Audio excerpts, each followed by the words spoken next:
Ayan, isang mapagpalang umaga po sa bawat isa. I invite everyone, tayo po tayo. Let's stand up and let's prepare our hearts as we sing, as we worship, as we praise the King of Kings and the Lord of Lords. Sino pong handa na ditong umawit at sumamba sa Panginoon? Pwede po ba natin palakpakan ng Diyos? Amen. So bago po ang lahat, no, I want to encourage every one of us na let's worship together our God and let's sing this song. Let's allow ourselves and let's welcome the Holy Spirit to be in our midst. Hallelujah. Let's just close our eyes, mga kapatid, and let's just remember and meditate God's goodness this morning.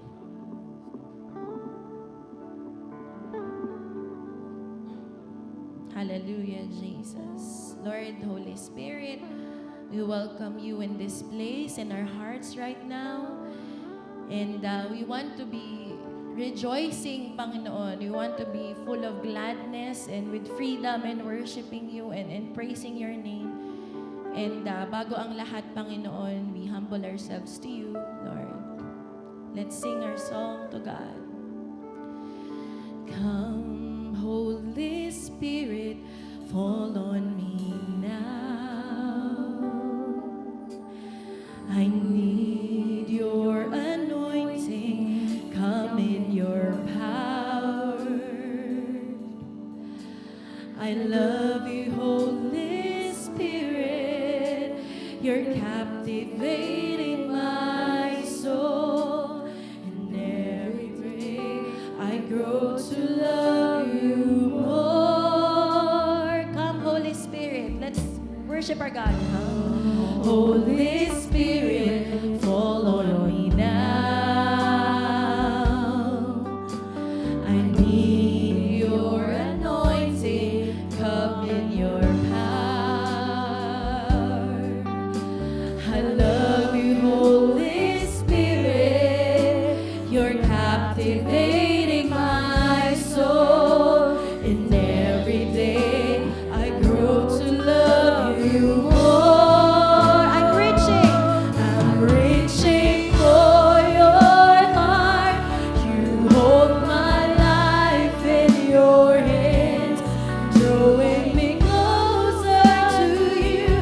I feel your power in you. Nothing compares to this place where I can see you face to face. I worship you in spirit and in truth. I'm reaching for your heart. You hold my life in your hands, drawing me closer to you. I feel your power in you.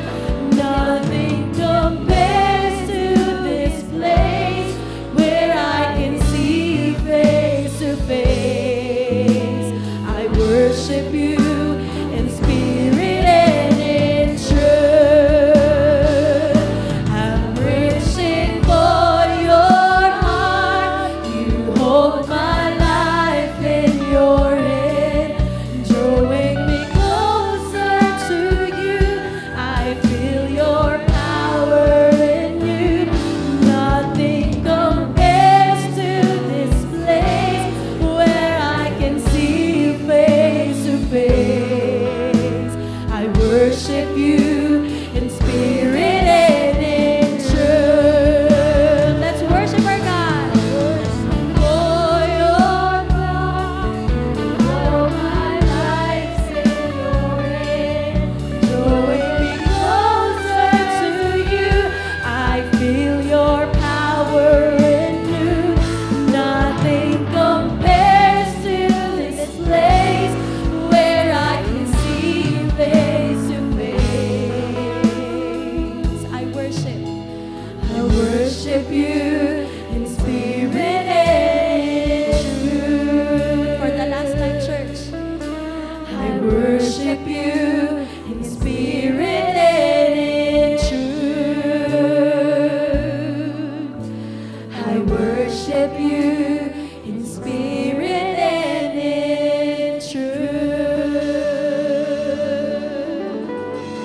Heavenly Father, Lord, we have seen how you move in our lives this year. And oh God, we will be excited for the next year to come because you are with us, oh God. You are indeed in this place. Kapatid, palakpakan po natin ang Panginoon and let's give the best clap and shout to God. Kapatid, this is my encouragement to you right now. Give it all to God. Let's be all out in our praises and in our thanksgiving. Palakpakan po natin ang Panginoon. Hallelujah!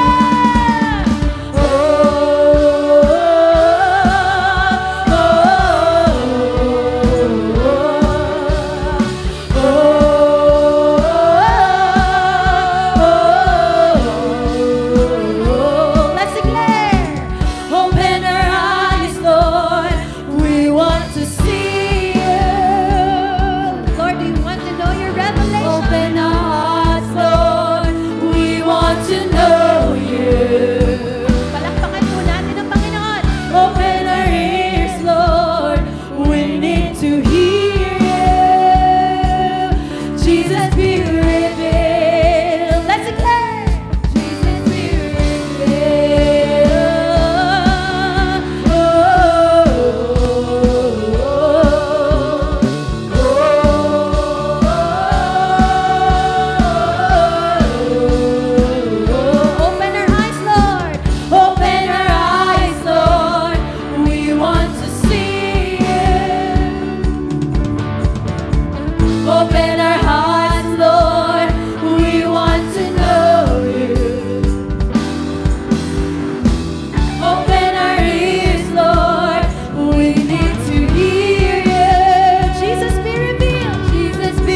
We're falling into deeper waters, calling out to you. Lord, you will hear us calling upon your name. Falling into deeper waters, going after you. Come on, church, let's worship our God. We're falling into deeper waters, Thank you, Lord. calling out to you. We're walking into deeper waters, going after you. Thank you, Lord. Hallelujah, Jesus. We will continue to worship you, Lord, all the days of our lives.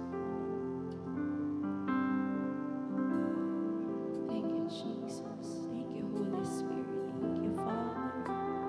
Hallelujah, Jesus. We will just meditate your goodness, your love.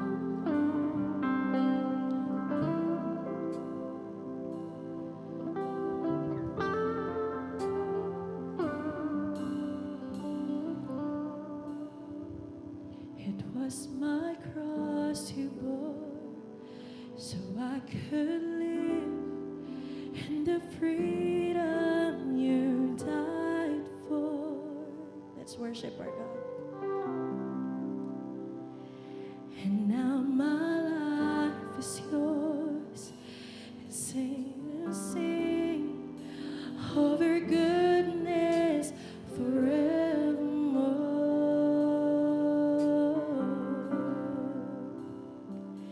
It was my cross you bore, so I could live in the freedom you died for. And now my life is yours, and I will sing of your goodness forevermore. Worthy is your name, Jesus. You deserve the praise. Worthy is your name.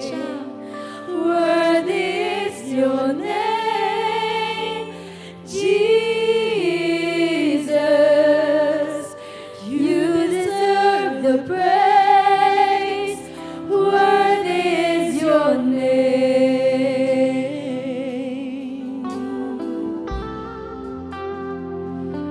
Worthy you are. And now my shame is gone. I stand amazed in your love undeniable. Let's declare your grace.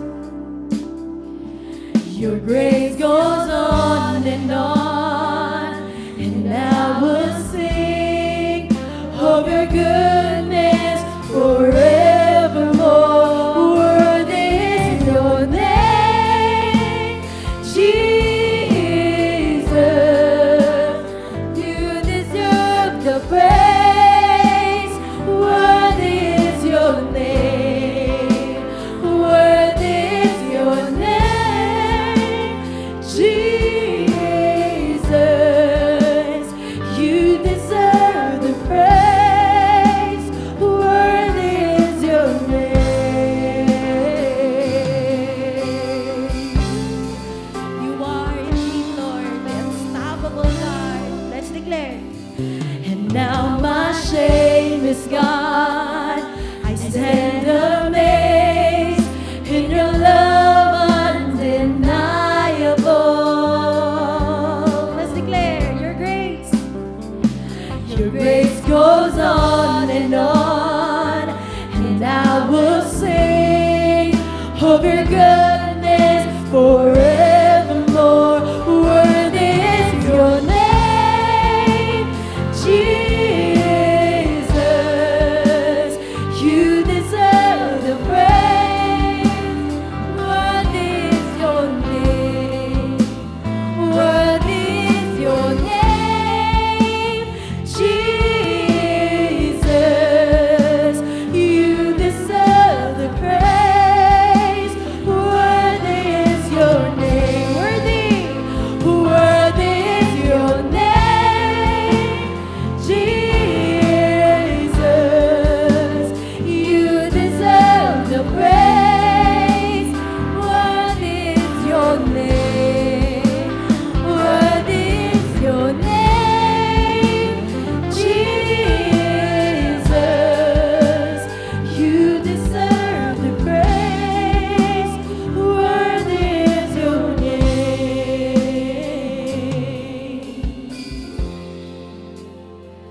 Panginoon, sa lahat ng aming pinagdaanan sa taong ito, nakita mo, Panginoon, kung paano kami nadapa. Nakita mo, Panginoon, kung paano kami tumayo, Panginoon. Nakita namin kung paano ka kumilos sa aming buhay, Lord. Hindi ka pa tapos, Panginoon. Hindi ka pa tapos. At patuloy kaming tatayo at ihahayag ang pangalan mo. Let's declare. Be exalted now in the heavens as your glory fills this place. You alone deserve our praise. You're the name above all names. Be exalted now in the heavens. Come on, church. As your glory fills this place. You alone deserve our praise. You're the name above all names. Be exalted now in the heavens as your glory fills this place. Let's declare. You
ang tao, Panginoon, ay nagbabago, Panginoon. Yung panahon namin nagbabago, yung oras namin nauubos, Lord God. But Lord, we can trust you because you are the God who never changes, Panginoon. You are the same God yesterday, Panginoon, today and forever. At hayaan mo, Panginoon, that as we start this year, oh God, we will focus on you, Panginoon. We will fix our eyes on you, Lord. And we will continue to bless your name, oh God. You deserve the highest praises and worship, Panginoon, in our lives, Panginoon. We thank you for your presence this morning. Palakpakan po natin ang Panginoon. And let's shout, hallelujah! You deserve the praises, Jesus! Hallelujah. Thank you, Lord. Hallelujah. Thank you, Jesus. You deserve the highest praises. Mga kapatid, I invite po na maupo po tayo. And let's have our communion. Thank you, Jesus. Thank you, Lord.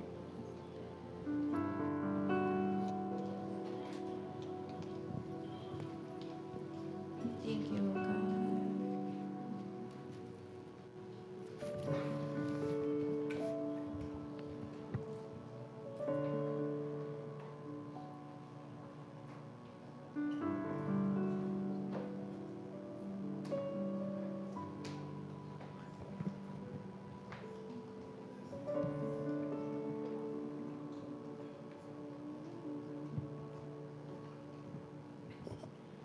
Can I sing you a song? Can I pour out my heart to say your love is healing me? Lord, thank you for healing us. Just a glimpse of your grace, and my whole world is changed forever and completely. Let's worship our God. Let's offer this song to Him. Can I sing you a song? Can I pour out my heart to say your love is healing me? Just a glimpse of your grace, and my whole world is changed forever and completely. I'm in love with you, Jesus. I'm in love with you.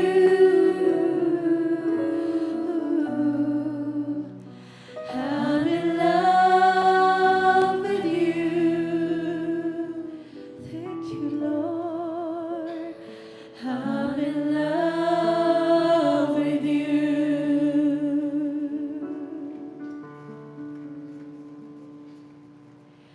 Can I sing you a song? Can I pour out my heart to say your love is healing me?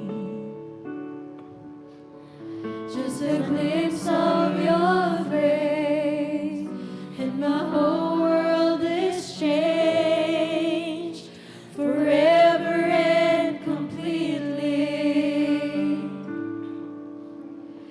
I'm in love with you. Thank you, Lord, for loving us.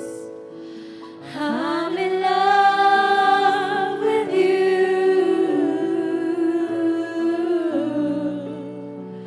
I'm in love with you.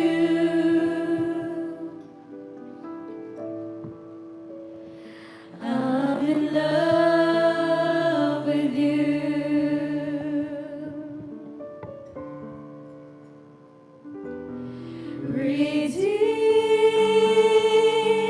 Redeem me all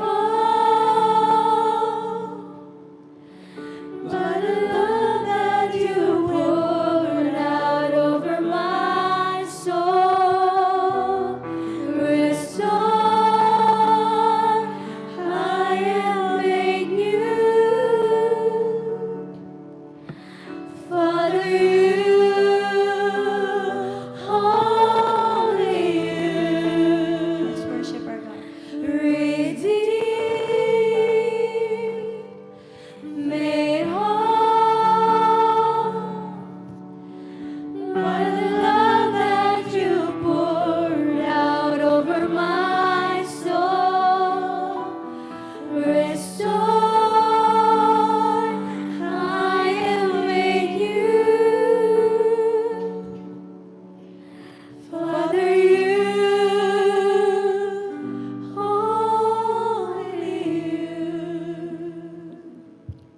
The Bible tells us in Matthew 26:26, while Jesus and the disciples were eating, Jesus took the bread, and when he had given thanks, he broke it and gave it to his disciples, saying, "Take it and eat. This is my body." Then he took the cup, and when he had given thanks, he gave it to them, saying, "Drink from it, all of you. This is my blood of covenant, which I poured out for many for the forgiveness of sins." Mga kapatid, no? Dito po sinasabi that we as a believer, we partake the Holy Communion in remembrance of the body and the blood of Jesus Christ na siyang nabayubay at bumuhos sa krus ng Kalbaryo. Taking this Holy Communion, mga kapatid, does not only remind us of His suffering, but also shows us the amount of love that Jesus did para po sa atin, for us to be saved, mga kapatid, no? He sacrificed His life. Ibinigay po niya ang kanyang buhay for us to have eternal life. Kaya nga, as we partake this Holy Communion, we proclaim, ipinahahayag po natin yung eternal life natin sa kalangitan with Jesus Christ. Ito po ay kanyang inihanda na para sa atin, no? Sa pamamagitan ng kanyang pagkamatay sa krus ng Kalbaryo. And as we partake this Holy Communion, we joyfully, no? Hindi po tayo nalulungkot, pero we joyfully proclaim the Lord's death, no? Hanggang sa kanyang muling pagbabalik. No? At ang sabi po sa kanyang salita, in John chapter 6, Jesus said to them, "Unless you eat the flesh of the Son of Man and drink His blood, you have no life in you." Kapatid, by receiving the spiritual flesh, no, and the blood, Christ live in us and us in Him. Kaya nga po, before we partake this offering, this Holy Communion, mga kapatid, no, sabi po, those who will eat the flesh and drink the cup of the Lord must examine themselves and change their lives. They must come with a repentant heart and firm faith. Above all, mga kapatid, we must give thanks. No? Tayo po ay magpasalamat for His love towards us, sa kanyang pagmamahal. No? Kaya nga po, sa pagkakataong ito, mga kapatid, let us pray individually. Let's ask for His forgiveness, no? Hayaan po natin na i-examine ng Panginoon ang ating mga puso sa pagkakataong ito. Sabi po sa Biblia, we all have sinned. No, lahat po tayo, we fall short of the glory of God. No, ano man yung ating mga pagkukulang, kanina lang, nagkamali tayo, nagkasala tayo, malaki man yan o maliit, nais ng Lord, no? Na ihingi po natin ito ng kapatawaran sa Kanya. Sige po, let's take this chance. Let's pray and ask God individually for His forgiveness.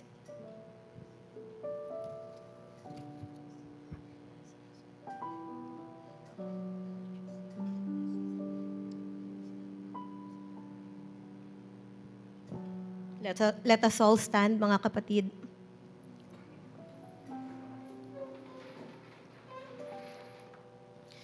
Ginagawa po natin ito bilang paggunita muli sa kamatayan at sa pag-ibig ng Diyos sa atin. Itaas po natin ang ating mga tinapay bilang tanda, bilang simbolo ng kanyang katawan. Sabay-sabay po nating kainin.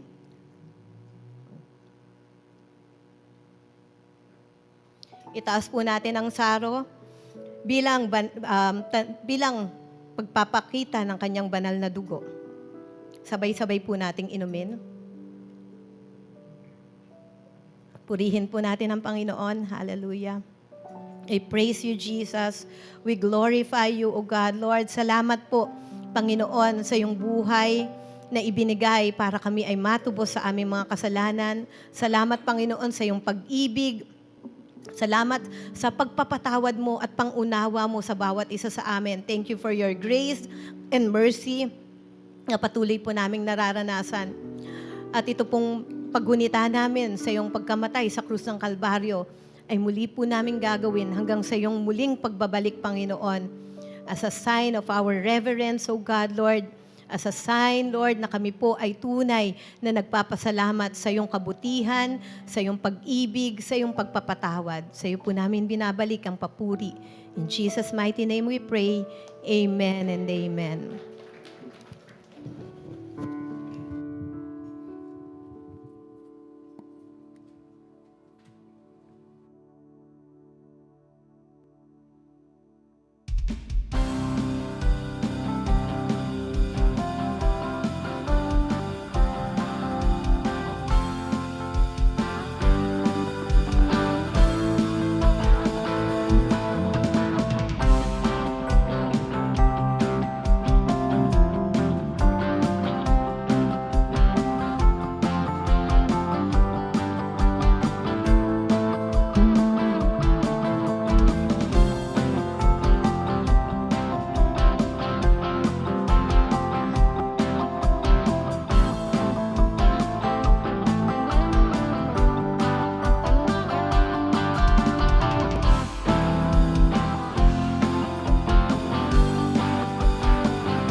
Magandang umaga po sa bawat isa.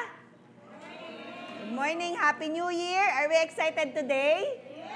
Ayan, alam niyo, salamat po sa ating Panginoon. Ilang oras na lang po ay moving forward na tayo for the year 2024. But before anything else, before we start our message, and as we look back doon sa ginawa ng ating Panginoon sa taong ito, pwede po ba tayong magpasalamat sa Panginoon? Can we just thank the Lord? Salamat, Panginoon. Pwede po ba natin itaas ang ating mga kamay? Pwede po ba natin itaas ang ating mga kamay? Papurihan natin ang ating Panginoon. Let us thank Him for our life, sa kabiguan, sa kalakasan, sa katagumpayan. Thank you, Lord. Pwede po ba natin papurihan siya, dakilain natin siya? Pwede po ba tayong tumayo at pasalamatan po natin siya dahil siya po ay mabuti, siya po ay tapat. Thank you, Lord, for your faithfulness. Thank you, Lord, for the victory. Thank you, Lord, for the answered prayers. Thank you, Lord, for the unanswered prayers. And even po sa mga bagay, sa mga pagtuturo ng Panginoon. Thank you, Lord, for the restoration. Thank you, Lord, sa pagtuturo. Thank you sa pagpapaalala. Salamat sa pamilya. Salamat sa trabaho. Salamat sa pagpapala. Salamat sa buhay. Salamat po, Lord, sa taong 2023. Taas po natin ang ating mga kamay. Ikaw ay mabuti.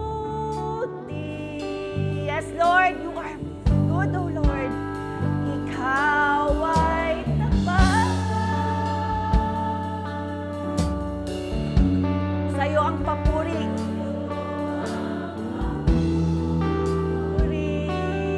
At pasasalamat, O Diyos. Salamat, Panginoon. Ikaw ay mabuti. You are good, Lord. You are good. Ikaw ay tapat. Thank you, Lord, for your faithfulness.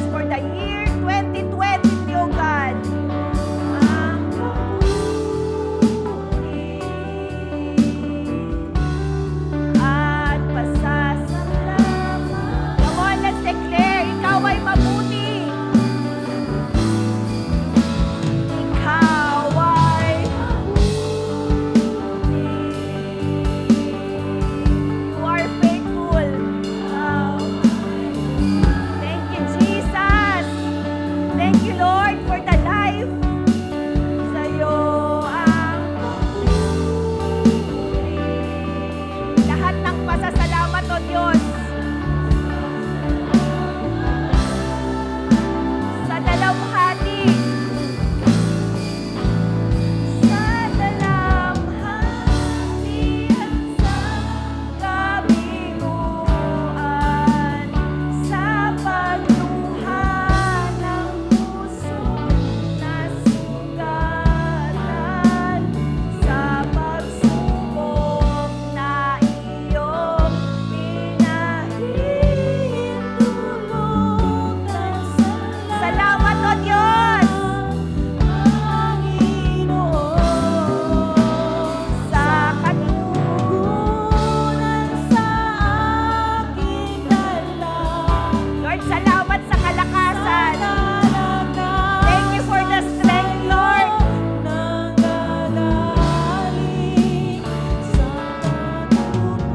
Lord, thank you for the learning.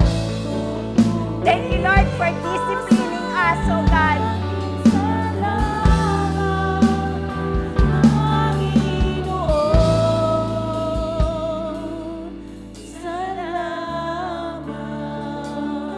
Lord, we are so thankful, oh God, sa kabutihan mo po sa aming buhay. Sa taong ito, Panginoon, marami kang pagtuturo. Lord, ito po ay pagpapatunay na mahal mo kami bilang iyong anak. Lord, salamat din po sa katagumpayan. Bagamat we trip many times, oh God, kami po ay nadadapa ng maraming beses. But Lord, thank you for lifting us up. Thank you, Lord, sa mga panahon na hindi po namin alam kung saan po kami patutungo. But you give us your light as your direction, as our direction, oh God. Lord, thank you. Dahil ikaw po, Panginoon, ang aming naging comforter sa panahon na kami po ay nawala. Nawala ng mahal sa buhay. Lord, thank you dahil hindi mo po kami, Panginoon, pinabayaan. Lord, salamat po sa mga pagpapala. Salamat po, Panginoon, sa buhay. Salamat din po, Panginoon, sa gagawin mo for the year 2024. Lord, thank you for the victory. Thank you, Lord, for the breakthroughs sa taong ito. Tunay nga po, Panginoon, na hindi ka nagbabago sa aming mga buhay. Salamat po, Panginoon. That's our word. Yun po yung aming pasasalamat. Ito po yung aming sinasabi. Salamat, Lord, from January mapahanggang ngayon at gagawin mo po, Panginoon, sa susunod pang taon. Alam po namin, Panginoon, that you will never leave us and you will never forsake us, oh God. Because you are our good Father who loves us unconditionally, oh God. Lord, pinagtagumpay mo kami, Panginoon, sa 2023 at naniniwala po kami, Panginoon, pagtatagumpayin mo muli kami, Panginoon, for the year 2024. Lord, ang panalangin po namin, Panginoon, madakila ka namin at mapapurihan ka namin all the days of our life hanggang sa muli mong pagbabalik. We thank you, God. Lord, ikaw pong siyang patuloy na manguna sa amin. Tinataas ka po namin at dinadakila. Salamat po, Ama, sa pangalan ni Jesus. Amen and amen. Thank you, Lord. Sige po, tayo po ay makakaupo na. We give God the best praise and the best offering for the year 2023. At thank you, Lord. Maganda po na tatapusin po natin yung taon natin na nandito po tayo at nagpupuri sa ating Panginoon, nagpapasalamat sa Lord, and inuumpisahan po natin yung ating 2024 na meron pa rin pong pagdakila sa Panginoon. Amen? Alam ko po, dapat sa mga oras na to, busy na tayo, ano? Marami na tayong pagpe-prepare para sa ating medianoche. Pero salamat po sa buhay po na binigay ng ating Panginoon kasi inuuna po natin siya. And tayo po ay nasa last Sunday na rin po for our series na Finish Strong. And also today is our year-end service. Ang tanong ko po sa bawat isa, okay pa po ba kayo sa taong ito? Alam niyo, matatapos na po ang taong ito at iba po sa atin may mga pinagdadaanan pa. Pero hindi pa rin po nawawala ang katagumpayan. At meron pa din po tayong mga kabiguan. Pero naniniwala po ako na ang Panginoon po hindi niya tayo pinababayaan. Kung tatanungin po tayo as we look back, ano po yung pinakatumatak sa'yo sa taong ito na nang pangyayari sa buhay mo. Kahapon po sa aming soaking and devotion ay inisa-isa po namin what went well, what went wrong, ano naman po yung ating gagawin para po sa taong ito. Ano po yung mga pag-aaral, ano po yung mga pagtuturo na ginawa ng Diyos para po sa taong 2023. Alam niyo po, hindi po may pagkakaila na meron po tayong mga pagsubok. May mga pinagdadaanan tayo. Pero naniniwala po ako that all of us, we just want to finish this year 2023 strong and continuously strong habang tayo po ay nabubuhay. Yun po yung sinabi sa atin, di ba? Sa mga pag-aaral natin for the past weeks. Hindi po lamang sa taong ito na matapos. Pero habang tayo po ay may purpose sa mundong ito, we want to finish strong kung ano po yung pinagkatiwala ng Diyos sa atin. I believe gusto natin magtagumpay. Hindi natin ninanais na maging talunan. Gusto ba natin maging talunan? Meron ba dito gustong matalo sa buhay? Wala, ayaw natin. Wala, gusto natin na tayo ay nananalo, tayo ay nagtatagumpay. Ayaw natin maging talunan, ayaw natin maging loser sa buhay. Kaya nga nature sa atin, as we strive hard sa lahat ng bagay, nature natin na mag-adapt sa lahat ng mga pangyayari, sa lahat ng mga changes sa buhay natin. Kahit alam natin na maraming pagbabago sa taong ito, pero alam niyo po ang kagandahan, meron man pong pagbabago, pero napatunayan natin na sa lahat ng mga na-experience natin for this year, ang Diyos po ay hindi nagbago. He is our God and He changed not. People may change, people may fail us, we can fail, but the Lord is faithful to His promises and He is trustworthy.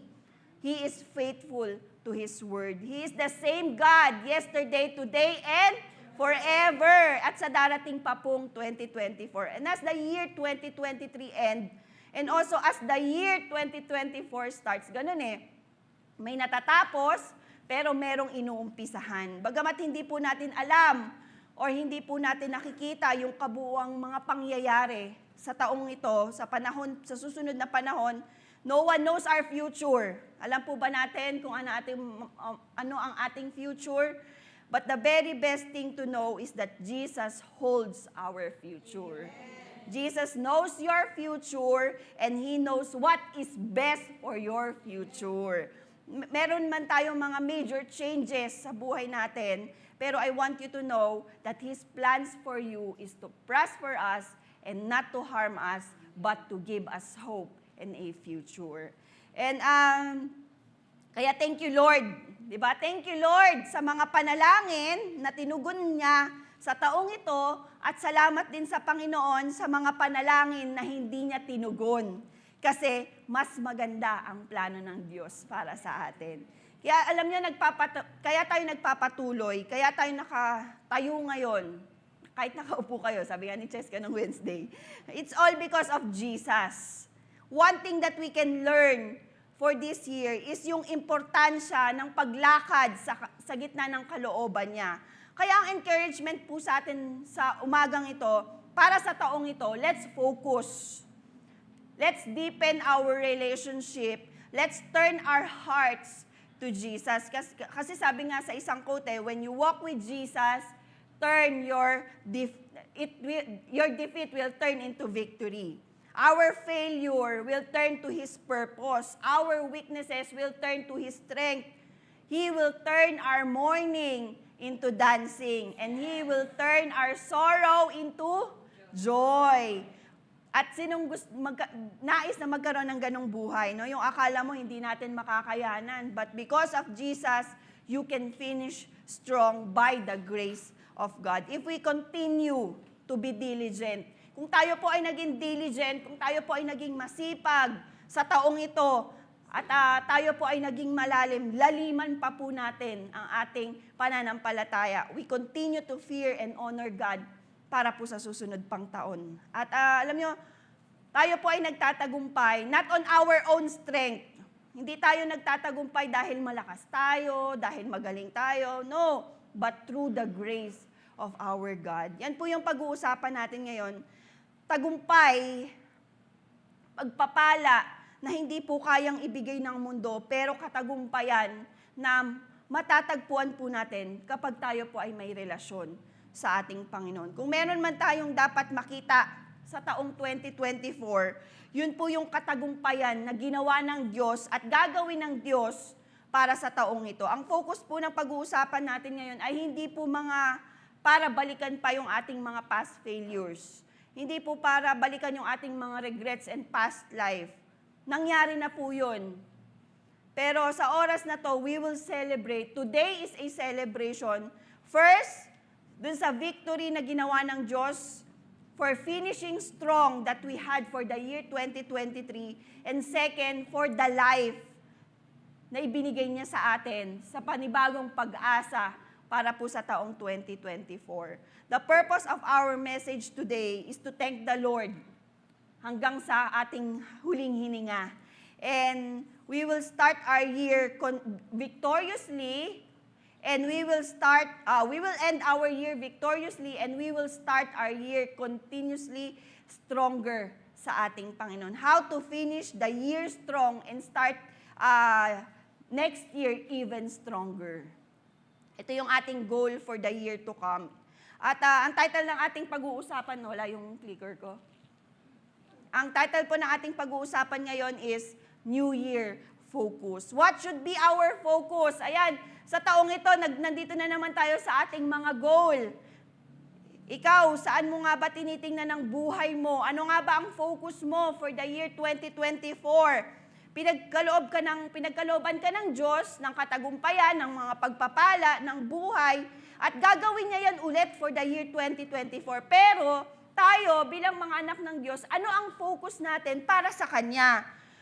And you know, one of the lessons na gusto nating matutunan, lalong-lalo na po sa ating buhay, that we are in a race. Lahat po tayo nasa isang takbuhin. And in a race, you need stamina, you need strength in order to finish the race strong. Sabi nga po sa Hebrews 12 verse 1 to 2, therefore, since we are surrounded by such a huge crowd of witnesses to the life of faith, let us strip off every weight that slows us down, especially the sin that so easily trips us up, and let us run with endurance the race that God has set before us. We do this by keeping our eyes on Jesus, the champion who initiates and perfects our faith. Because of the joy awaiting in Him, He endured the cross, disregarding its shame. Now He is seated in the place of honor beside God's throne. Now, you will notice, yung ating text, it begin with the word therefore. Kapag nakikita po natin yung ganitong word, ang importante po dito is to look back and see kung ano nga ba yung pinagmula ng context. So in Hebrews 11, dahil Hebrews 12 do, balikan natin yung Hebrews 11. Ang pinopoint out ng sumulat is all about faith, the foundation of our Christianity, the heart of every Christian. And importante po yun as we finish strong, as we live. Kailangan po natin ang pananampalataya. Pero ang gusto ko pong i-highlight today, what comes after therefore. In this context, it is yung therefore, after therefore, it is a full of commands. Diba? Mapapansin nyo, puno-puno po yun ng mga utos. But these commands is built in foundations. Verse 1 and 2, we look back to the cloud, to the witness, up to Jesus, the author of our and finisher of our faith, moving forward to the joy that we expect someday. Pero what really amazes us, yung word ng Lord, as we continue sa buhay natin, sabi nung writer, is yung fixing our eyes on Jesus. In order for us to finish strong and stronger, continue to be strong, kailangan yung focus ng ating mga pananampalataya. Fixing our eyes on Him means we need to set our thoughts, we need to set our heart, we need to set our life. Walang iba kung hindi sa ating Panginoon lamang. Yun ang mindset ng isang taong nagtatagumpay. Walang iba kung hindi nakatuon ang ating mga mata sa kalooban at sa kayang gawin ng Diyos sa ating mga buhay. One thing na importante sa buhay natin, as we continue to be strong, maging focus po tayo kung doon po sa gawa at sa kayang gawin ng Diyos sa ating mga buhay. Yun po yung fuel natin eh. Yun po yung gas natin para magpatuloy tayo sa taong 2024. Kasi di ba ang sasakyan, try mo nasa limit ka na ng gas mo.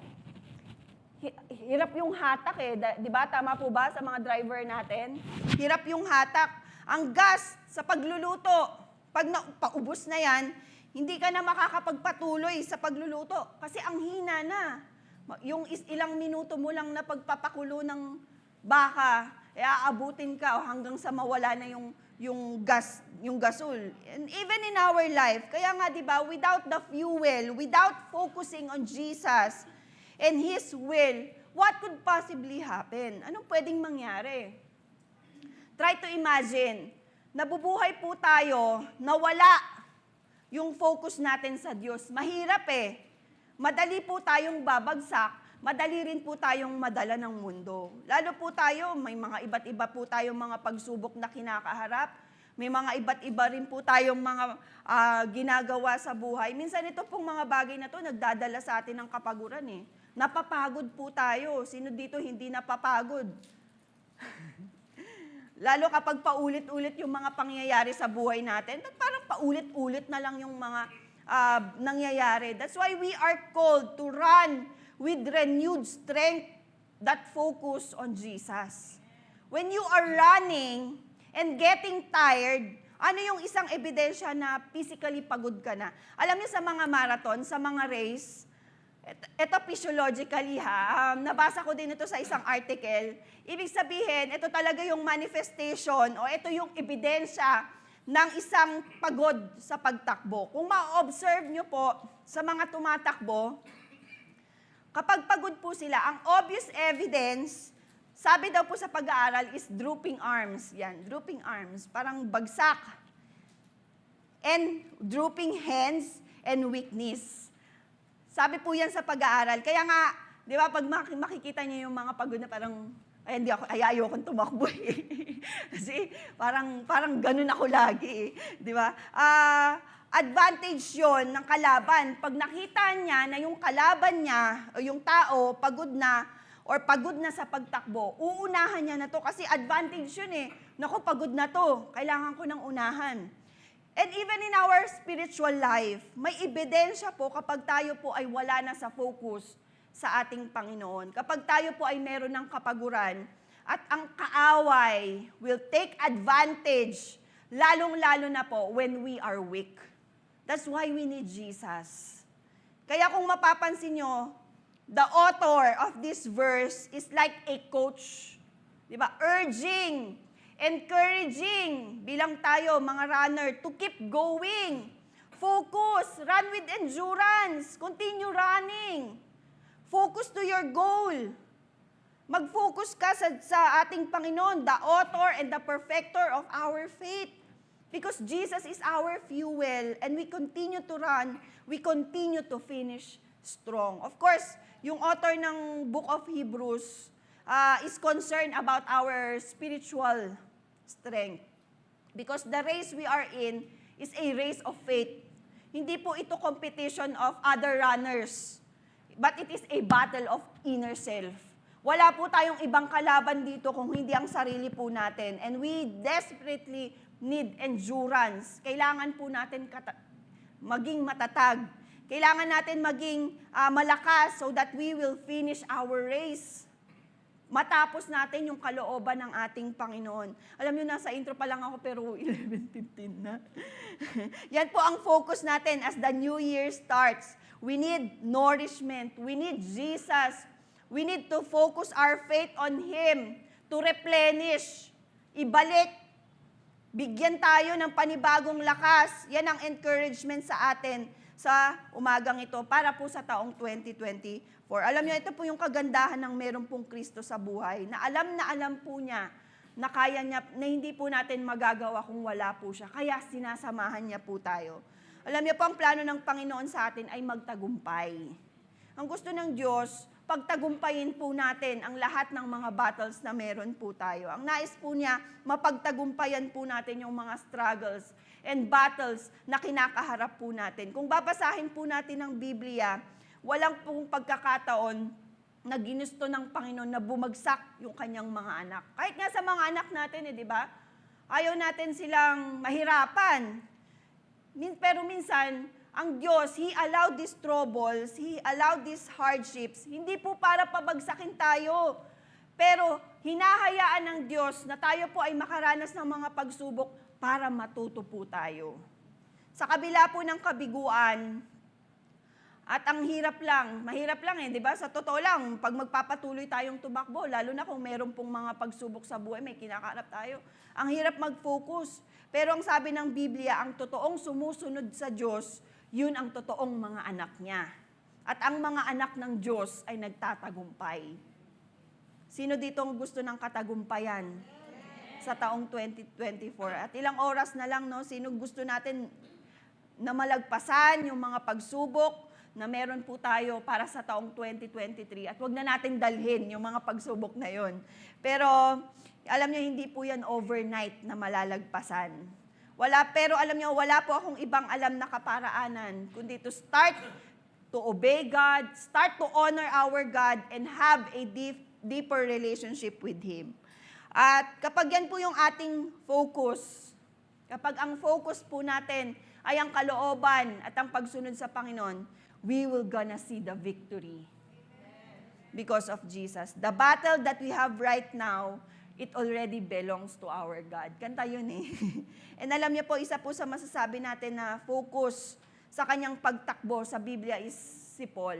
Isa po siya sa mga taong talagang naging focus sa kanyang pagharap, sa kanyang mga battles, sa kanyang mga struggles sa buhay. And let us all see in the life of Paul and how he finished strong. In 2 Timothy verse 4:6-7, "For I am already being poured out as a drink offering, and the time of my departure is at hand. I have fought the good fight, I have finished the race, I have kept the faith." Sabi ni Paul, my departure is at hand. Kumbaga, nalalapit na. Para sa kanya, palubog na ang araw. Patapos na po yung kanyang buhay. Pero ano yung assessment niya sa kanyang faith? Sabi niya, I have fought a good fight of faith. Yun yung assessment niya sa sarili niya. Yun yung pag-examine niya sa kanyang pagtakbo. I have finished the race and I have kept the faith. Nanatili po siya sa kanyang focus at nagawa niya po yung kanyang calling. Ito po, alam niyo po, ito pong verse na to, ito po ay isang statement ng isang tao who finished strong and who finished the race stronger. Now, ano nga ba yung desisyon ni Paul during his life and during his ministry that allowed him to finish strong? Ano nga ba yung masasabi na natin na naging buhay niya, na pinili niyang buhay para matapos niya po yung kanyang takbuhin sa kanyang ministry at sa kanyang pang-araw-araw na pamumuhay? Let's name a few. After his great encounter with Jesus, dun sa Damascus Road, at naibalik po yung kanyang eyesight, hindi rin naman po siya agad natanggap ng believer and non-believer eh. Nung siya po ay nag-preach about Jesus. Hindi naman po siya agad tinanggap eh. Ang na-experience niya, he was persecuted, he was oppressed, and most of the time, sa prison po siya natatagpuan. Yung prison po yung kanyang naging temple of worship. He was writing letters to encourage the Christian in the most uncomfortable way. Imagine mag-encourage ka ng mga Kristiyano, ng mga kapwa mo Kristiyano, run the race, have a good fight of faith. Tapos nasa prison ka, ang hirap po nun. But what do you think that helped Paul para matapos niya po yung kanyang takbuhin? Paul understood yung sufficiency of grace in his life in the midst of hardship. And Paul finished strong dahil he learned that it was not about him, hindi dahil sa kanyang mga paghihirap, but it's all about Jesus nasa buhay niya. He found out na kung saan when he was weak, God made him strong. That's why grace po ng Diyos, kaya po natakbo o natapos po yung takbuhin po ni Paul. And also Paul was able to focus. Siya po ay focus not on the things that sin, but on the things that are not sin. Hindi siya nag-focus dun sa mga bagay na nakikita niya sa mundong ito. Sa mga bagay na naranasan niya because he knew. Alam niya, it will discourage him. But Paul focused on what is important. Buksan po natin ang ating mga Bible sa 2 Corinthians 4:18.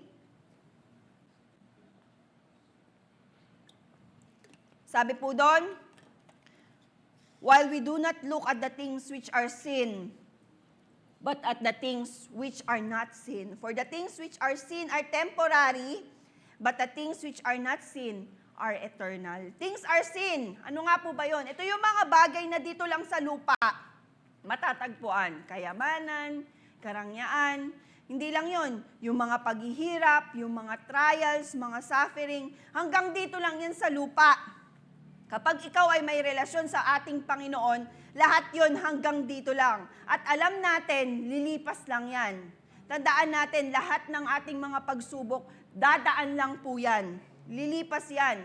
Those are the things na nakikita natin. But the things that are not sin, ito po yung mga attitude, ito po yung mga character in the middle of our circumstances. Kapag nagawa po natin yan, kapag tayo po ay focus doon sa ating transformation, ang promise ng Panginoon, there is a reward.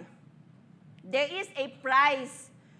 The future hope that awaits sa buhay po natin. Kaya para kay Paul, ito yung importante. Ito yung mga bagay na gusto kong ma-experience, yung eternal, yung tinuturo ng Diyos, yung attitude, yung character, yung prize, yung reward na makukuha ko. Kaya sabi niya, I finish this race.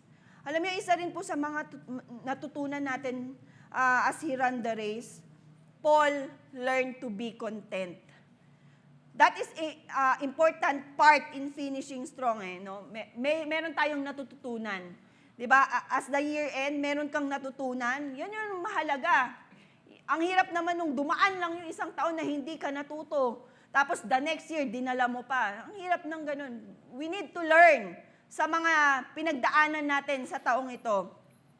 As you finish the race, as we move forward sa taong 2024, we need to learn.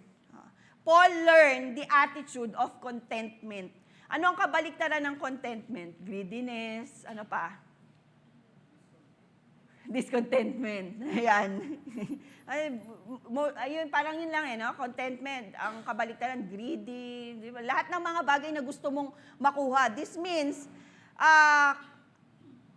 alam ni Paul na yung mga bagay na meron at yung mga bagay na wala siya, ang magiging focus para sa kanya ay kung ano po yung kalooban ng Panginoon. He learned how to be contented and living in peace. Masarap po yun, yung kontento ka at namumuhay ka sa kapayapaan. Whatever na meron po tayo, kontento po tayo at meron po tayong kapayapaan sa Panginoon. Sabi po sa 1 Timothy 6:6, but godliness with contentment is great gain. Contentment is a word that Paul allowed or Paul used.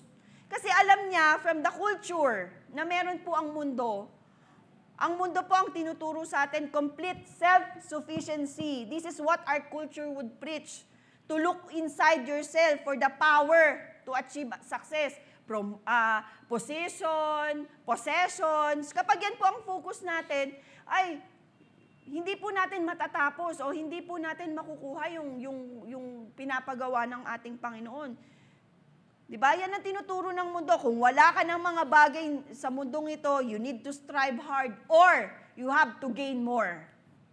Pero alam niyo po, natutunan ni Paul yung importance of contentment. Kaya sabi niya, it is a great gain. Ito ang higit na kapakinabangan. Ito ang pakinabang. Kaya mahalaga po yung attitude of contentment. Makukuha lang po natin yan kapag tayo ay focus to have a deeper relationship with Christ. Kaya napansin nyo, the word is very clear. Godliness comes first, and contentment comes only from Jesus. It is a great gain, kapatid. Yan ang higit na kapakinabangan sa buhay po natin. And alam niyo po si Paul, natutunan niya rin pong i-handle yung shipwreck sa buhay niya. He faced near-death experience. Hindi niya ine-expect yun eh. Di ba? Sino naka-experience ng shipwreck? Yung talagang sa ating personal na buhay, parang gumuho talaga. Parang lumubog talaga yung buhay po natin. May mga bagay tayong nai-experience na hindi natin inaasahan. But Paul learned to trust God when he experienced shipwreck. Kasi alam po ni Paul that Jesus, ang ating Panginoon lamang po ang sure foundation. He also finished strong by giving off himself. He finished strong by pouring himself dun sa kalooban ng Panginoon. Kaya sabi sa 2 Timothy 4:8, and now the prize awaits me, the crown of righteousness, which the Lord, the righteous judge, will give me on the day of his return. And this prize, and the prize is not just for me, but for all who eagerly look forward to His appearing. The importance of finishing this race is strong in faith. As the year end, this is very important na tayo po ay maging matatag sa ating mga pananampalataya. Kung ikaw po ay medyo nalihis ng focus, this is the right time to refocus our eyes sa ating Panginoon. At the end of the day, marami pa rin po tayong dapat pagtagumpayan at napagtagumpayan na po natin sa taong ito. At kailangan po nating maging focus. Let us see kung bakit nga ba para sa ating mga Kristiyano, kailangan po natin ng katagumpayan na nagmumula sa Panginoon. Ito po ay binibigyan natin ng halaga. This is our focus for the year 2024, to start the year strong. Kung nagawa na po natin ito sa taong 2023, kailangan pa po natin patatagin, kailangan pa po natin ng pagtibayin, at ang bitbitin po natin is yung ating mga natutunan sa taong darating.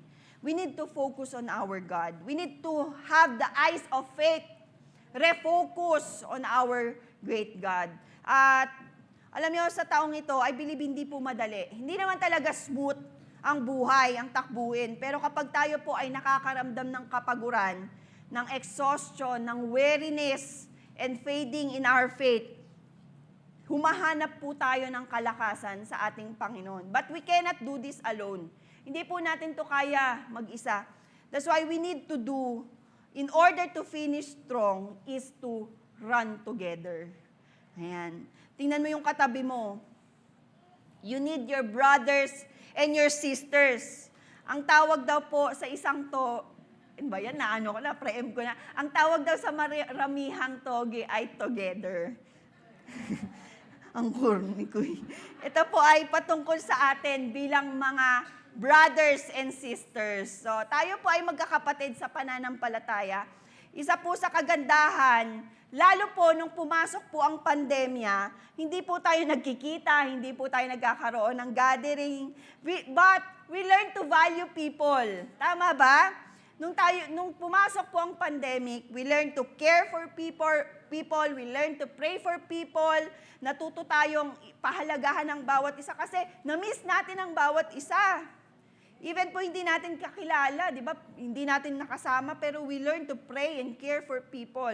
At alam niyo, ito po ang kagandahan, nadala po natin yan sa mga sumunod pong taon. We learn to appreciate one another. I believe yan po ay nagpapatuloy sa ating simbahan. Alam niyo po, yan po yung essence why Jesus came sa mundong ito. Para ipakita po sa lahat yung kahalagahan po ng relationship sa kapwa natin. Kaya nung ating nagdaang Christmas party, isa sa mga nagpatibay ng ating attitude and character is our relationship with one another. Ewan ko, ako personally, yun po yung aking na-experience sa ating simbahan. Nagkaroon po tayo ng pagkakaisa. At yan din po ang higit na dapat na pagtuunan natin ng panahon at ng focus para po sa taong ito. Jesus command us to love one another. to forgive one another, and to build one another. Hindi po mawawala. Alam niyo, lumipas man po ang taon, magbago man po ang panahon, pero ang salita po ng Panginoon na mahalin po natin ang ating kapwa, hindi po yan mawawala. For this year, we value people, kaya tayo nagkakaroon din po ng evangelism drive. Almost ng ating program, kung mapapansin niyo po, this year is ang naging focus po natin, training, growth, and vision. Yung vision po natin sa ating church, yung sharing God's Word, yan po yung focus eh. Diba? Kaya nga po tayo nagkakaroon ng training. Yan po yung ating ginagawa kay Pastor Clement. Yan din naman po kasi yung mission ng ating Panginoon. Sa pamamagitan niya po is maibalik po ang tao sa Panginoon. Dahil po kay Jesus, tayo po ay pinatawad ng Panginoon. Kaya nga sabi sa awit narinig ko lang to kay Joash, doon ko lang na-realize na ang ganda pala nung lyrics nung Hark the Herald. Kanta ng kanta, hindi pala naunawaan yung... nung time na yon, parang kinakanta niya yung Hark the Herald. Sabi, Hark the Herald, angels sing, glory to the newborn King, peace on earth, and mercy mild, God and sinners reconciled. Doon ko na unawaan, ang ganda pala nung lyrics nung Hark the Herald. And isa sa mga bagay na makikita natin na mabuti sa taong ito is to realize na mahalaga po ang pagbabalik loob sa ating Panginoon. We learn to turn our relationship to God and we learn to love for other people. This year is a victorious year. Naniniwala po ba kayo doon? Through our relationship with others, and with Christ. Yan naman po yung nais ng Diyos.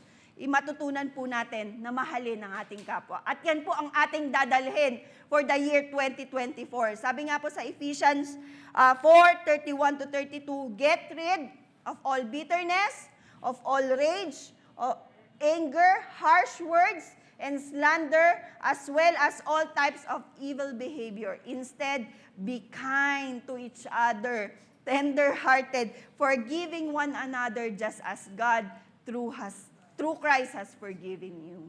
At every day should be our time for love and forgiveness. Hindi lang po dahil Pasko na or hindi lang po dahil New Year na, but every day sa buong taon ng buhay po natin at sa mga susunod pang taon, every day as a child of God, matutunan po natin na mahalin at patawarin ang ating kapwa. Mafe-fail po natin ang ating kapwa. Mafe-fail po natin sila at mafe-fail din po natin, tayo nila. Pero ang kagandahan po nun is we need to think and act like Jesus.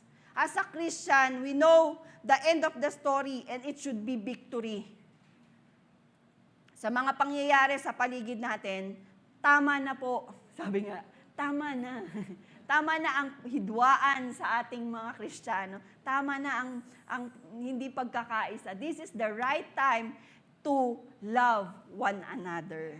Alam niyo po ang pagkakaiba ng isang taong gumagawa ng mabuti dahil lang siya ay mabuti at isang taong sumusunod kay Kristo kaya gumagawa siya ng mabuti.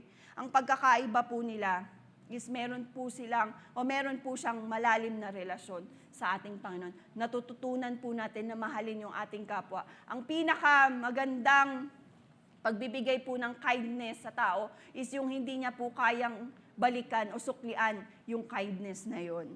At yun po yung focus po natin sa taong ito. Mahalin po natin ang ating kapwa. Yan po yung goal natin.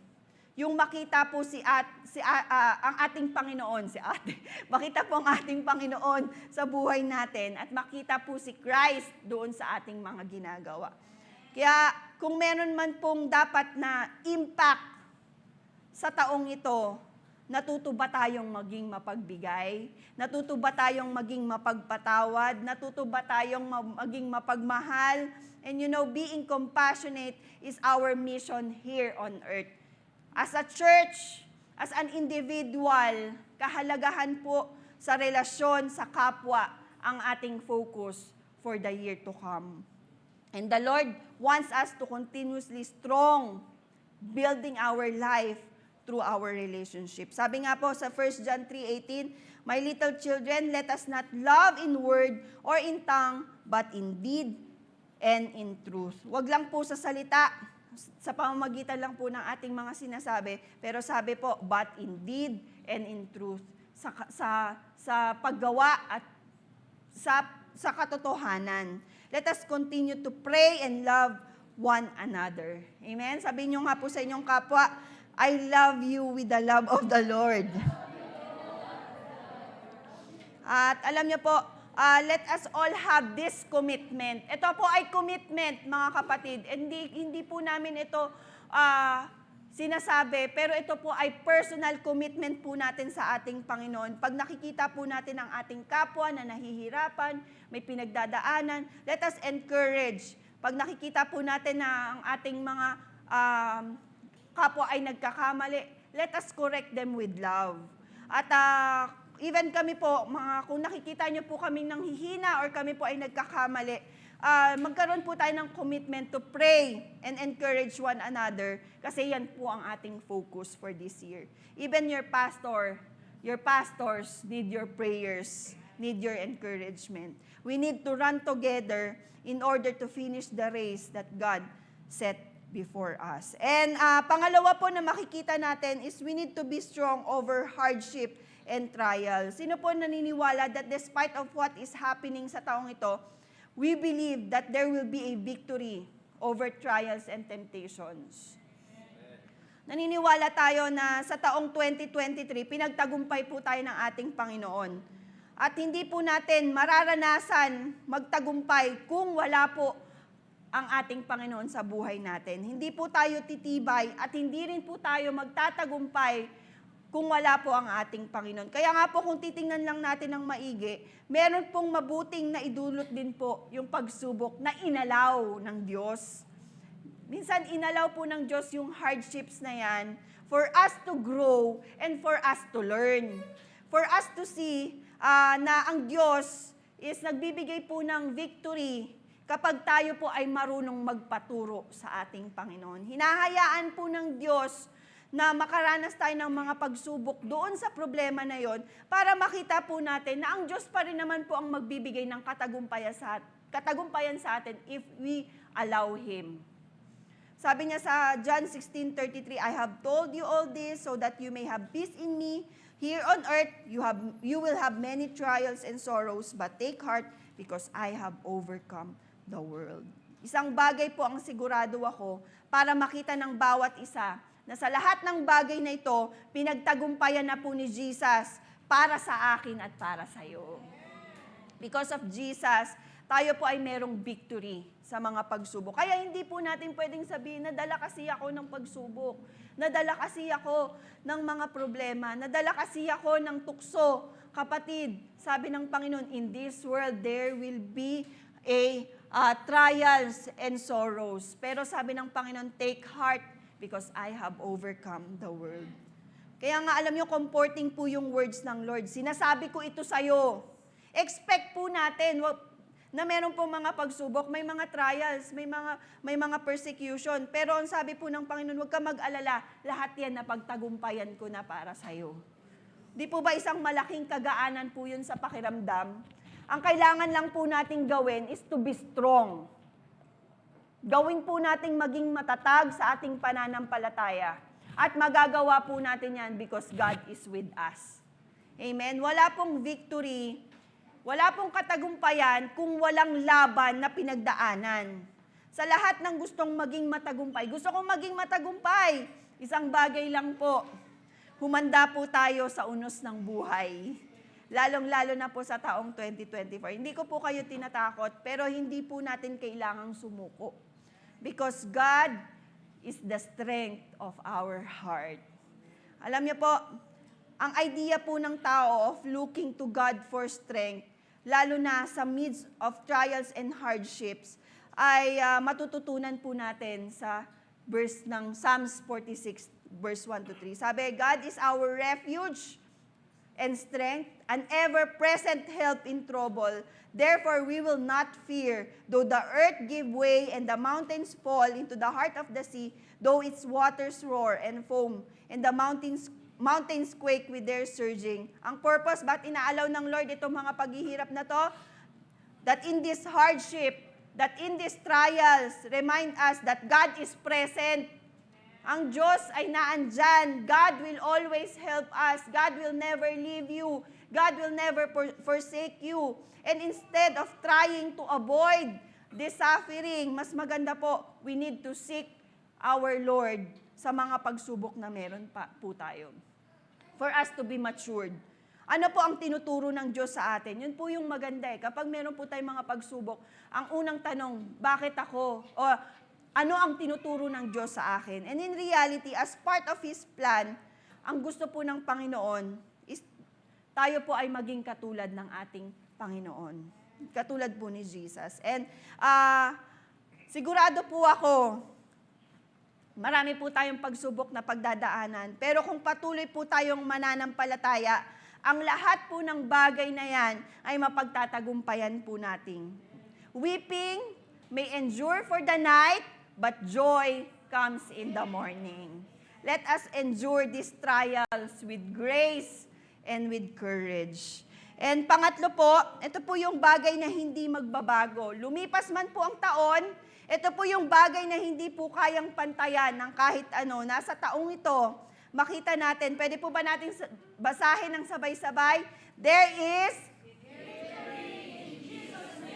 victory can only be found in the name of Jesus. Ito yung focus. Ito po yung katagumpayan na hindi po matatagpuan sa material na bagay. Kaya po tayo nagtatagumpay, hindi po dahil sa pangalan ng trabaho natin, or sa pangalan ng business natin, or stability ng buhay natin. Dahil nasaksihan naman po natin yan, di ba?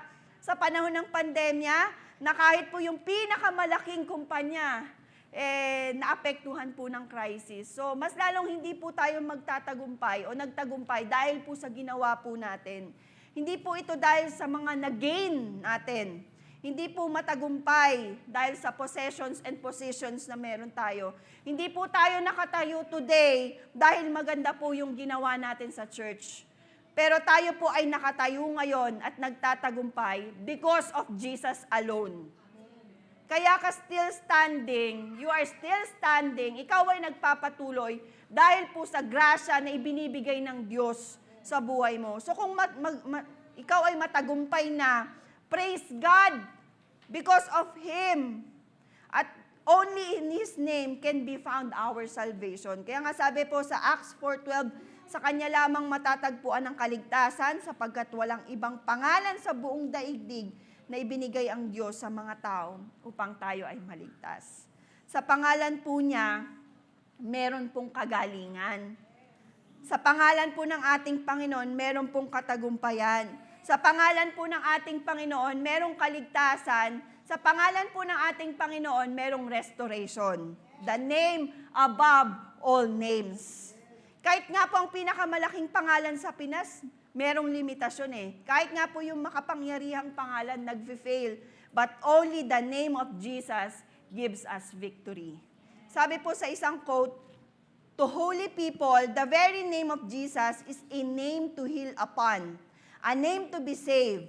His name can raise the dead and can transform life. Imagine, sa pangalan ng ating Panginoon, kayang magpagaling. Sa pangalan ng ating Panginoon, kayang raise ng dead. At sa pangalan lamang po ng ating Panginoon, yung victory na matatagpuan, kaya niya pong mag-transform ng buhay. Sabi po sa 1 Corinthians 15, verse 57, but thanks be to God, He gives us the victory through our Lord Jesus. Ang sabi po ng kanyang salita, God has no intention of allowing us to lose the battles of life. Hindi niya po iaalaw. Ito pong victory na to is something that God gives. Binigay na po ng Panginoon yung katagumpayan na yon. Ito po ay binigay ng Panginoon na we don't have to earn it. Because victory is a free gift of God's grace. Kaya po tayo nagtatagumpay. Hindi po sa atin. Yun po ay dahil lamang po sa grace ng ating Panginoon. Kahit patuloy po tayong nag-fail sa ating Panginoon, meron pong grasya ang ating Panginoon. At dahil po ang pangako ng katagumpayan ay matatagpuan kay Kristo lamang. We should have a daily close walk with Jesus because He is our source of great victory. Again sa mundong ito, against sa flesh, against kay Satan at sa kanyang mga devils, against sa mga pagsubok na kinakaharap natin. Sa gitna ng kaguluhan, meron pong mga pagsubok. Pero ang ipagpasalamat po natin, hindi po dahil sa pagsubok, pero because of Jesus who gives victory in our life. Thanks to God. Amen? And sabi nga po sa Romans 8:37, despite all these things, overwhelming victory is ours through Christ who loves us. Victory, conquering triumph, overcoming, empowering, these are God's plan. Plano ng Diyos po ito para sa kanyang mga anak na patuloy pong sumusunod sa kalooban ng ating Diyos. And ito po, we want to finish strong. And as we continuously strong, ito po ang nais ng Diyos sa atin, na malaman at maitanim po sa puso natin as we face the year 2024, ito po yung ating ilagay sa ating mga puso. Ito po yung ating maging paalala that God gives us the victory. He makes us more than conquerors. He makes us triumphant overcomers. He brings us these victories through Jesus Christ. And remember, kapag tayo po ay nagtagumpay, let us thank the Lord dahil pinili niya po tayo on the winning side. Victory in Jesus' name. Amen? Dito na po ako magtatapos. Alam niyo po, hindi man magbabago ang mundo, may problema at may problema pa rin po. May kasamaan, may pagsubok, may karamdaman, hindi na po magbabago 'yun. Habang tumatagal, ay pahirap na po ang mundo. We are in the last days, kapatid. Sabi ng Bible, tayo po ay nasa huling araw na. Pero ano ang promise ng Bible? Sa gitna ng mga pagsubok na to, sa gitna ng mga problemang ito, sa gitna ng mga kahirapan na ito, I will be with you even in the last days. God called you as an overcomer. God called us to finish strong. And we will continue to run strong. Pwede po ba tayong tumayo? Ito po yung panghawakan natin sa taong ito. That we will finish the 2023 strong and we will continue to be stronger in the year 2024. Ito po ang ating declaration. As we run together, meron pong hardships and trials, pero ang Panginoon po, pinagkakaloob niya po yung katagumpayan na yan kapag tayo po ay patuloy na lumalakad sa kalooban niya. Ito po ang i-claim natin as the year 2023 as the year 2024 starts. Kung ano po ang inumpisahan ng Diyos sa buhay mo, tatapusin niya po yan hanggang sa kanyang muling pagbabalik. Sabi niya po sa Philippians 1:6, and I am certain that God who began the good work within you, He will continue His work until it is finally finished on the day when Christ Jesus returns. Kung anong inumpisahan ng Diyos sa buhay mo, kapatid, tatapusin niya yan. Hindi ka niya ihahang. All you need to do ay tayo po ay mag-submit sa kalooban ng Panginoon. Kapatid, He will do it again for the year to come. Not because you are good, not because you are faithful, but God will give us victory and He will do it again. Gagawin po niya yan because of His faithfulness. At ang 2024, kapatid, breakthrough will come. Healing will come. Blessing will overflow. Salvation is now. And it will not stop. He will continue it hanggang sa year 2024. Can we just give God the best praise sa ating Panginoon?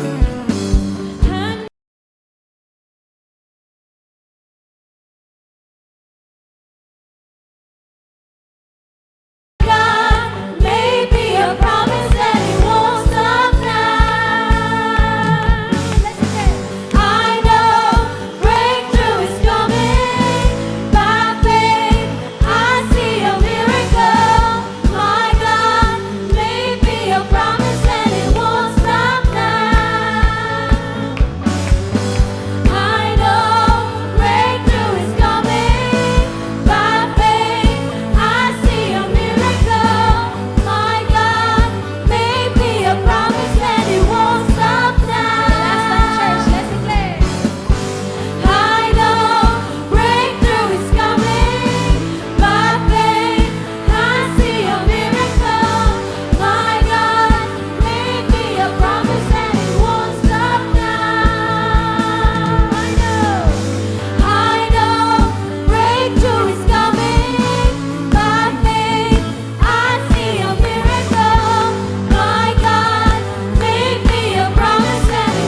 continue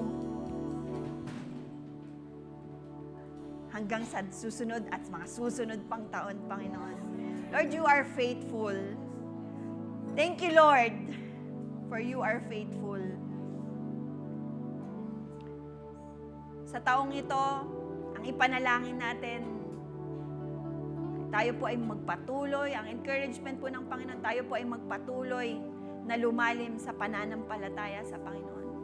This year, our focus, na tayo po ay maging deeper palalo sa ating Panginoon. Ang focus po natin for this year, tayo po ay maging tapat sa ating Panginoon hanggang sa Kanyang pagbabalik. Ang focus po natin for this year is we submit everything sa ating Panginoon and honor Him with all of our heart, with all of our life. We believe that this victory ay nagmula sa Panginoon and He will do it again for the year to come. Pwede po ba natin taas ang ating mga kamay? Lord, we just want to thank you, O God. Salamat po sa buhay. Salamat nga po, Panginoon, sa kaligtasan. Salamat nga po, Panginoon, sa kalakasan, sa mga pagpapala. Salamat din po, Panginoon, for the year 2023, O God. Lord, sinamahan mo po kami. Hindi mo kami iniwan. Bagamat, Panginoon, merong mga pagbabago, merong mga pagsubok, merong mga nawalan, Panginoon. But Lord, thank you na hindi mo po kami pinabayaan. Lord, your word, your strength, O God, and your victory, Lord, ay binigay mo po. Your grace, O God, ay pinagkaloob mo. We are so undeserved, Panginoon, sa mga bagay na to. But Lord, salamat po sa pagmamahal mo. At Lord, sa taong 2024, ang panalangin po namin ay patuloy po kaming lumalim sa iyo. Help us, Lord, to focus our eyes on you, the perfecter and finisher of our faith. Lord, help us, Lord, to refocus din. Kung kami man po, Panginoon, ay nalihis, Lord, help us to refocus our eyes on you, O God. That is our goal. That is my goal. This is our goal, O God, para po sa taong 2024. At ikaw pong siyang patuloy, Panginoon, na magbalik ng aming pagmamahal sa iyo. Lord, ibalik mo po, Panginoon, ang aming first love sa iyo, O God. Ibalik mo po, Panginoon, ang aming unang pag-ibig sa iyo. Ibalik mo rin po, Panginoon, at pagtibayin mo pa rin po, Panginoon, ang aming pag-ibig sa iyo. At sa taong ito, Panginoon, ikaw po ang aming maitaas at madakila sa aming mga buhay. We know, Lord, that breakthrough, healing, and restoration will come for the year to come. And naniniwala po kami, Panginoon, your provision, your protection, your guidance, your direction will be with us, O God. And you will do it again, Panginoon, sa taong 2024. Lord, thank you for the victory, O God. And Lord, sa mga battles na pagdadaanan namin, this battle will always belongs to you, O God. And the victory, O God, ay ipinagkaloob mo sa amin. We thank you, God, and we glorify you. We magnify you, Panginoon. We glorify you. We exalt your name. The name above all names. The name that brings healing. The name that brings breakthrough. The name that brings restoration. The name that brings salvation. The name that is so powerful in our life. We thank you, God, and we will glorify you. We will continue to love you, Lord. In Jesus' name we pray. Amen and amen.